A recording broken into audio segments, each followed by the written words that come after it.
کہ میں ذاتی طور پہ کسی سیاسی پارٹی کے ساتھ شامل نہیں ہوا، خاص طور پہ پیپلز پارٹی کے ساتھ، کیونکہ مجھے بھٹو صاحب، راج صاحب برا نہ منائیں گے نہیں، برا نہیں منائیں گے، کیونکہ یہ حقیقت پسندی کی بات جو میں کہہ رہا ہوں، یہ مجھے ان کی کتاب پڑھنے کے بعد علم ہوا ہے کہ میں نے بھٹو صاحب کو کبھی پسند نہیں کیا. مجھے بھی ترغیبات ہوئی، مجھے بھی پیشکشیں ہوئی پیپلز پارٹی میں شامل ہونے کی، اور نہ ہی آج تک پسند کرتا ہوں. اینی ہاؤ، ٹیررسٹ پرنس، دہشت گرد شہزادہ، اس کے بارے میں ہم بات کر چکے ہیں. جو اس کتاب کا ایسنس تھا کہ میر مرتضی بھٹو اپنے باپ کی پھانسی کا جو فیصلہ جو عدالت نے انہیں اپنے حریف کے والد کو قتل کروانے کے جرم میں سنایا تھا، یا دوسرا نظریہ یہ ہے کہ جنرل ضیاء الحق صاحب نے مبینہ طور پہ ان کا قتل کروایا تھا. ان کو عدالتی پھانسی نہیں ہوئی بلکہ ان کو قتل کروایا. اس بیٹے نے اپنے باپ کے قتل کا، اپنے باپ کی پھانسی کا انتقام لینے کے لیے ایک ایسا راستہ چنا جو نہ صرف دہشت گردی پر ختم ہوا بلکہ وحشت اور بربریت پر ختم ہوا، جس کا شکار ملک کی سرحد پار کر کے جانے والے معصوم جوشیل انقلابی ہوئے، جو جیلوں میں سڑ گئے، جو حکومتوں نے ان کو گرفتار کیا، جو در بدر رہے. شاید ہی چند خوش قسمت ہوں، جن میں سے راجہ صاحب خود بھی ایک خوش قسمت ہے جو آج آپ کے سامنے موجود ہے. ماشاءاللہ سب ایسے نہیں تھے. ان کے ماں باپ، ان کی مائیں بہنیں، ان کی بیویاں بیٹیاں ان کا انتظار ہی کرتی رہی، وہ آج تک واپس نہیں آئے. اور سب سے جو خطرناک بات اس میں یہ ہے کہ اسی میر مرتضی بھٹو نے خود ان لوگوں کو، اپنے ان ساتھیوں کو جو اپنا ملک اپنا چھوڑ کے دوسرے ملک میں اتنے خطرناک مشن پہ گئے، ان کو قتل کروایا، ان کو مروا دیا. خود راجہ انور صاحب کو پھانسی گھاٹ پر پہنچایا. یہ تو ان کی خوش قسمتی تھی کہ وہاں کی حکومتیں بدلتی رہی. اس اتل پتل میں ایک حکومت ان کی ہمدرد بھی آئی اور انہوں نے ان کو اس عذاب سے نجات دلائی، پل چرخی سے نکالا، اور اللہ تعالیٰ نے ان کو ایک دوسری زندگی دی. میں نے کتاب پوری پڑھی ہے. جو بھی لوگ بر صغیر کی ان دو بڑی طاقتوں کی مخاصمت کا اصل روپ دیکھنا چاہتے ہیں اور اصل وہ ریسرچ کرنا چاہتے ہیں، تو میں ان کو کہوں گا کہ وہ اس کتاب کو ضرور پڑھیں، جس کے پہلے 15-16 صفحات تو بر صغیر کی تاریخ کے بارے میں ہے، کیا ہوا، سر جنگ کے بارے میں ہے. لیکن اس کے بعد اس کتاب میں کچھ ایسی باتیں ہیں جس کا تعلق ہمارے ملک سے، صرف ہمارے ملک سے ہے، اور بس میں چاہتا ہوں کہ شاید ان کو جاننے کے بعد بے شمار لوگ، بے شمار نوجوان جو شاید اسی طرح ایسے راستوں پہ ہیں، ایسی سرنگ میں ہیں جس کے آخری کنارے پہ کوئی روشنی نہیں. تو میں چاہوں گا کہ راجہ صاحب اس کتاب کے صفحہ نمبر 14، 15، 16، 17 پر وہ تاریخ جو انہوں نے اپنی آنکھوں سے دیکھی ہے، جس میں جنرل ضیاء الحق صاحب نے، یعنی بظاہر تو وہ اچھی نیت سے وزیر اعظم ہاؤس گئے، لیکن بعد میں جو اس کے آفٹر ایفیکٹس سے جو نتیجہ نکلا اس کے بارے میں، وہ میٹنگ جس میں جنرل ٹکا خان بھی موجود تھے، راجہ صاحب بھی پرائم منسٹر ہاؤس میں یہ بھی ایک بہت اہم عہدے پر تھے اور ایسی میٹنگ میں شریک ہوتے تھے. میں چاہوں گا کہ وہ اس میٹنگ کے بارے میں میں نے کبھی اپنے پروگرام میں سوال نہیں کیا. میں کہتا ہوں میرے پروگرام میں تصویریں بولتی ہیں، لیکن شاید یہ پہلی دفعہ میں سوال کر رہا ہوں اپنے مہمان سے کہ آپ ہمیں بتائیں کہ اس دن جب جنرل ضیاء الحق وزیر اعظم ہاؤس میں آئے تو کیا ہوا، بھٹو صاحب سے ان کی جنرل ٹکا خان ان سے کیا گفتگو ہوئی اور وہ کیا کہہ کے واپس گئے اور اس کے بعد کے حالات کیا ہوئے. جی راجہ صاحب. جی بڑی تفصیل سے آپ نے چیز کو چھیڑا ہے اور نقطے پر لائے ہیں جس پر یہ بڑا حقیقی نقطہ ہے.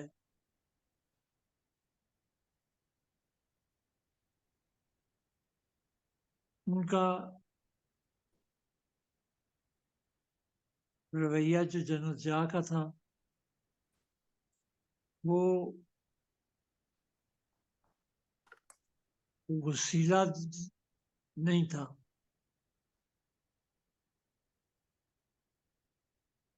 وہ ڈاؤن ٹو ارتھ ہو جاتے تھے بڑے آدمی کو دیکھ کر، لیکن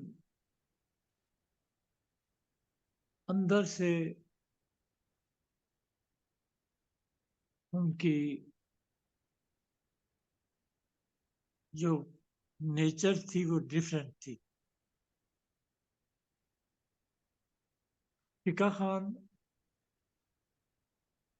ایک سمپل سپاہیوں کے گھرانے میں پیدا ہوا. مڈل کلاس تک اس کی تعلیم تھی.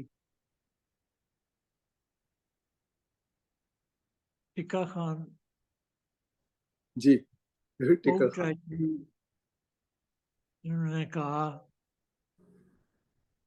بھٹو صاحب نے جو سوال چھیڑا تھا وہ یہ چھیڑا تھا کہ اگر آپ لوگ تنگ ہیں موجودہ حالات سے، حالات جو ملک کے اندر موومنٹ چل رہی تھی، گولی اسلحہ بھی چل رہا تھا، تو آپ کو میں یہ کہتا ہوں کہ آپ ٹیک اوور کر لیں اور ملک کو چلائیں. اگر آپ سمجھتے ہیں یہ کام آسان ہے اور اس کو آپ چلائیں.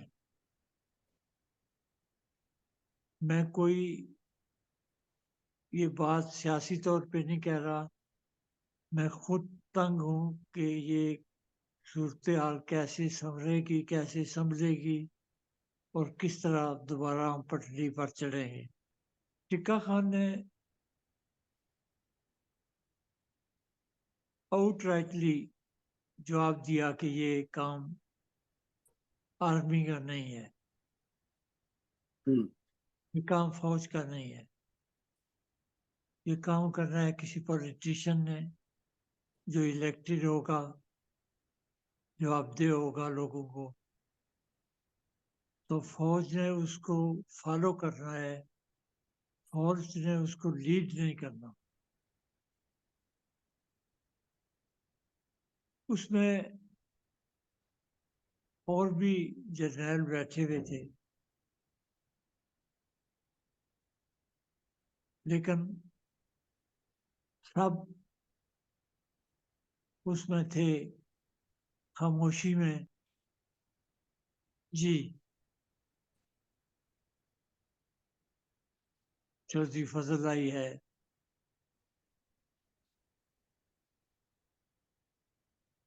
تو رائے صاحب، کیا جو آپ نے ابھی بات کہی ٹکا صاحب خان صاحب کے حوالے سے، کیا یہ تصویر اس کی عکاسی نہیں کرتی کہ وہ سمجھتے تھے کہ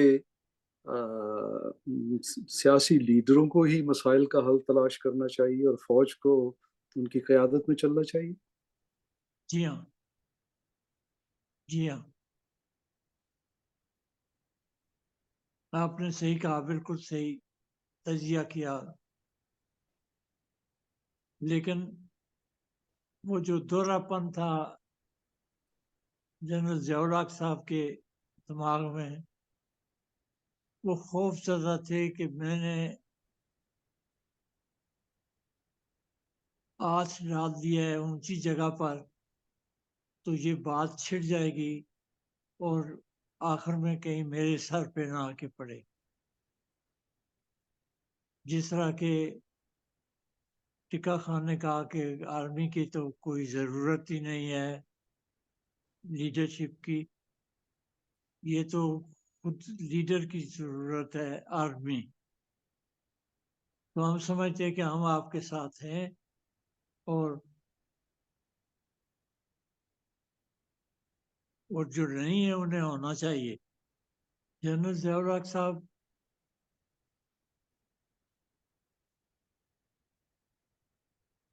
میں نے بڑی تکلیف دیکھی ان کے ہاتھ سے، پر میں کہتا ہوں خدا انہیں بخشے، معاف کرے، ان کی گناہوں سے بخشے.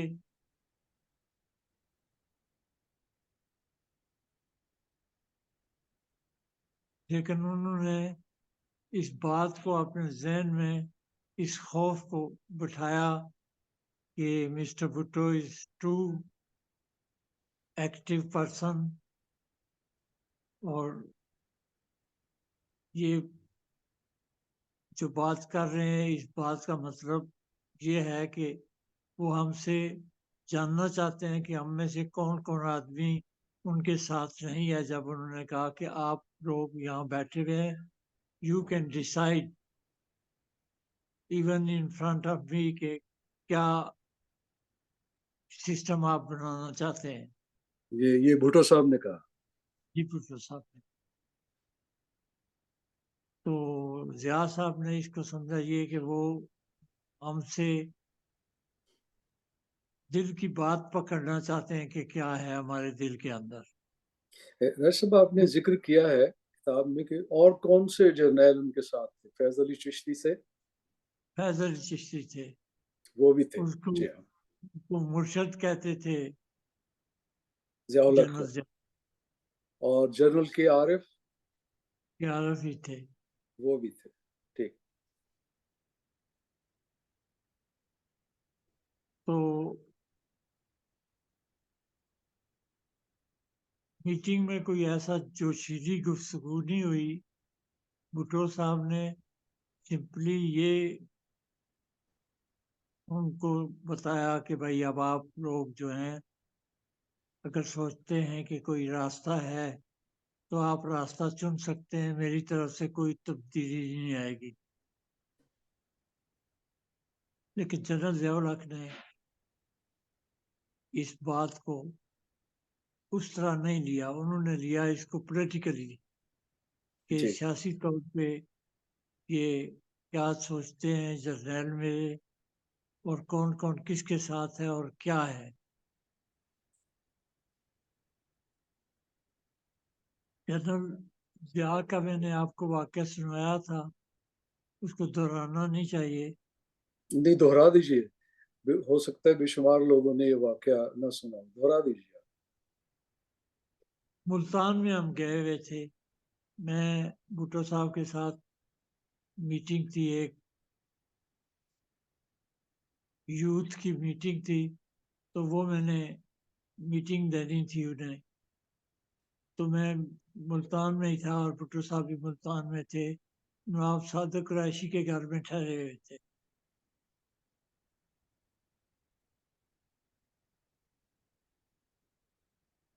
پنجاب کے گورنر تھے وہ اس وقت، نواب قریشی. وہ گورنر تھے جی، پنجاب پنجاب کے کے. گورنر. جی ہاں. بالکل درست آپ نے فرمایا. ڈار صاحب انہوں نے اس میٹنگ کے بعد، میٹنگ تو کوئی 5-6 بجے ختم ہو جانی تھی، کھانا رکھا ہوا تھا بھٹو صاحب کا، یا ہمارے آئیں گے کیمپ میں، جی کیونکہ وہ کور کمانڈر تھے وہاں کے. تو ہماری کور جو ہے وہ آپ کو کھانا دے رہی ہے، اور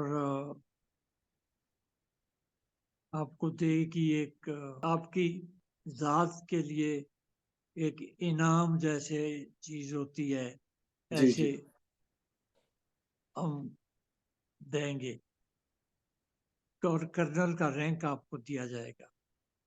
یہ ہوں. فوج کی پرانی تربیت تھی انگریزوں کے وقت کی آتی ہوئی، کہ اچھا. جس میں وہ بڑے آدمی کو بھی کسی خاص فوج کے حصے کا کرنل بنا دیتے جی، تھے. رینک دے دیا جاتا تھا. جی ہاں، رینک دیا اعزاز. جاتا تھا. یہ رینک ہی ہوتا تھا، لیکن جی ہاں. جی ہاں. پولیٹیکلی اس کی کوئی حیثیت نہیں تھی. نہیں ہوتی تھی. تو انہوں نے 2 گروپ کھڑے کیے ہوئے تھے.